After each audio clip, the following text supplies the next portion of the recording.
Dito sa Malabon siya nakatira at ang kanyang lola Ermelita.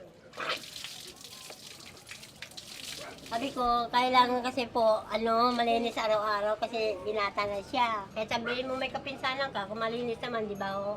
2 taong gulang pa lang si Koke nung nadiskubre nilang hindi ito nakakakita. Talagang nung bata po ako, wala po talaga ako nakikita. Miski lola ko, hindi ko nga po kilala sa itsura. Talagang lahat po sila sa boses lang po talaga. Pakiramdam ko nga po sa buhay ko na to para po nakakulong. Sa isang lugar na ako lang talaga yun nandun. Ang kanyang madilim na mundo, mas pinadilim pa ng pangungulila niya sa kanyang mga magulang. Bata pa lang kasi si Koke, naghiwalay na ang mga ito. Gusto kong makakasama ang mga magulang, pero bakit sila ganyan? Hindi ako trinato na anak, porket may kapansanan ba ako? Ako ay nalulungkot, gusto ko silang makasama. Kahit ako'y ginaganon, mahal ko na sila. Laking lola si Koke, pero dahil hindi sapat ang kinikita nito sa pagtitinda ng suman, hindi na nakapag-aral si Koke. Minsan, nagmamasdan ko siya. Kung pwede ko nga lang ibigay yung mata ko sa apo ko, ibibigay ko. Minsan, nasasabi ko nga na paano kung wala na ako, di ba ho? Minsan may kapitbahay nagbibigay sa amin ng pagkain. Tapos may nagpapautang sa akin ng 100, 50. Minsan talaga po magulang wala po kami tanghalian. Naalala ko ngayon kahit hindi pa siya na-viral. Pag naalala ko, naiiyak talaga ako. Sa mga kwento na tila narinig ko sa kanila. Kahit ako may kapansanan, sabi ng iba. Kahit ako'y binubuli na nga lang ng iba. Pumapatak ang aking luwa, ang sabi nila. Ako ay hindi lumaki sa aking magulang. Ako ay inaalagaan lang ng aking lola. Nag-uumpisa po sa mga pananakit po. Pagbubuhatan po ako ng kamay nang hindi ko po kilala kung sino. Hanggang sa dumarating sa point na nanlalaban na po ako. Mga maling bagay nagagawa ko na rin po. Sobrang pagtatanggol ko po sa sarili ko. Andun na humahawak po ako ng mga matatalim na bagay na kahit na mali, ginagawa ko po. Dahil naninikip po yung dibdib ko sa sobrang galit sa kanila. Nabat po nila ako ginaganon, wala naman po akong kasalanan. Pero ang lahat ng nararamdaman daw na lungkot at angas ni Koke, napapawi at umiigting kapag nakakarinig siya ng rap. 7 years old, kasagsagan ng mga Andrew E, Salbakuta. Doon po ako natutong mag-rap, sumasabay lang po ako. Hanggang sa mga tape cassettes, nire-record po ako ng mga pinsang ko. Lamig ng gabi, nandyan ka pa.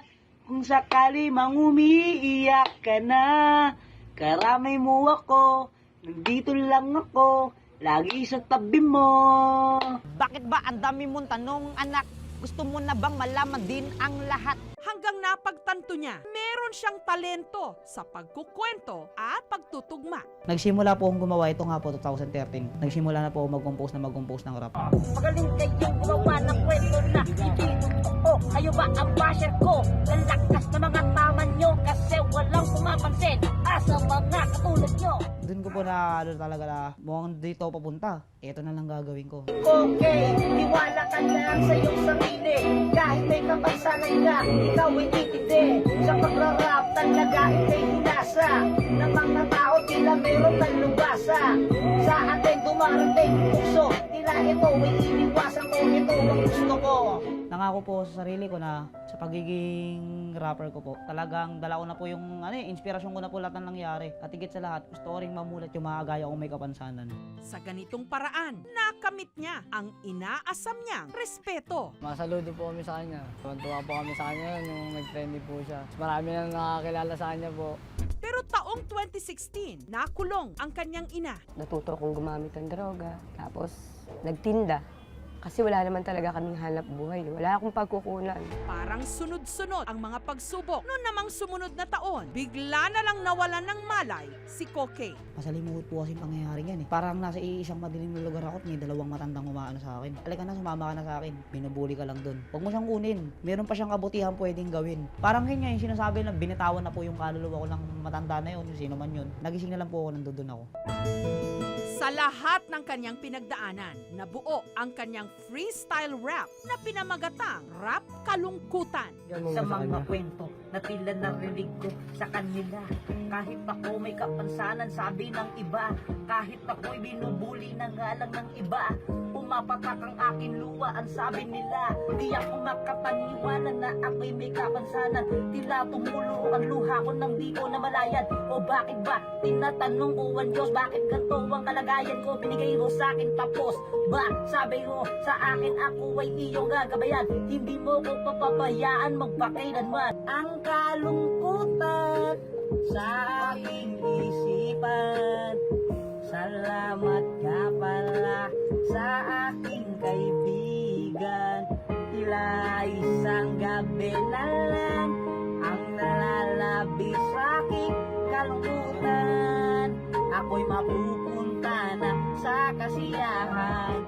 Ang hindi niya inaasahan, ito pala ang magsisilbing tulay para muli niyang makausap ang kanyang ama na nasa Cebu na nakapanood ng kanyang video na nag-viral. Kahit po natagpuan na po ako ng tatay ko sa social media, nangungulila pa rin po ako. Kasi iba pa rin po talaga yung nakakausap mo siya ng personal. Iba pa rin po talaga yung nakakayakap mo siya sa gabi bago matulog. Hanap-hanapin mo pa rin po yung kahit binata ka na yung pagmamahal po ng ama eh. Ang kanyang ina nakalaya na rin nitong Hunyo at meron ng sariling pamilya. Okay din po siya sa akin. Dumarating po sa point na nakakaramdam po talaga ako ng kalungkutan. Pero nandyan po si mama, dinadamayan po ako. Pasensya ka na ako kung naging mahina ako sa lahat ng dumarating sa buhay natin dalawa. Tsaka proud na proud ako sa'yo. Dahil bata pa lang si Koke, nung huling napatignan ang kanyang mga mata, ipinakonsulta namin siya sa isang ophthalmologist. Kinunan siya ng vision test. Unfortunately, ang vision niya is no light perception, meaning kahit liwanag, hindi siya nakakakita on both eyes. Wala na talaga tayong magagawa. Hanggang doon na talaga yung vision niya. Hindi na natin siya mai-improve. Ang kailangan kay Koke, moral support ng mga loved ones niya or even financial support or emotional support para kay Koke, para mapursu niya yung dream niya. Sa araw na ito, may inihanda kaming munting sorpresa para kay Koke.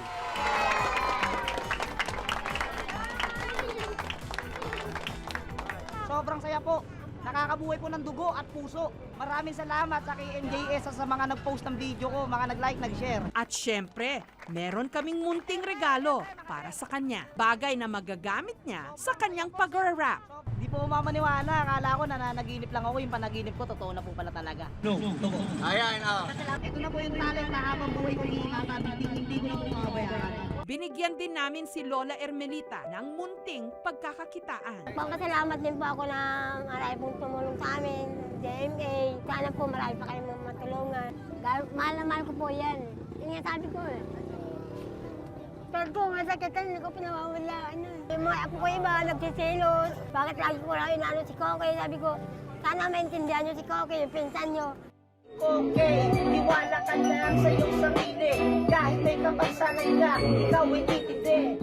Kung sino pa ang bulag, siya pang nagmumulat sa ating mga mata na gaano man kadilim ang mundo, sisilip at sisilip ang liwanag ng pag-asa. Kahit na may kapansanan na ako ay tuloy-tuloy sa pagrarap, gayahin nyo ako, tayo ay tutuloy sa pangarap na binigay sa atin ng may kapal. Kahit na anong pagsubok ating lalampasan, ating kakayanin magpakailan pa man. Ako si Koke, sana kilalanin nyo naman.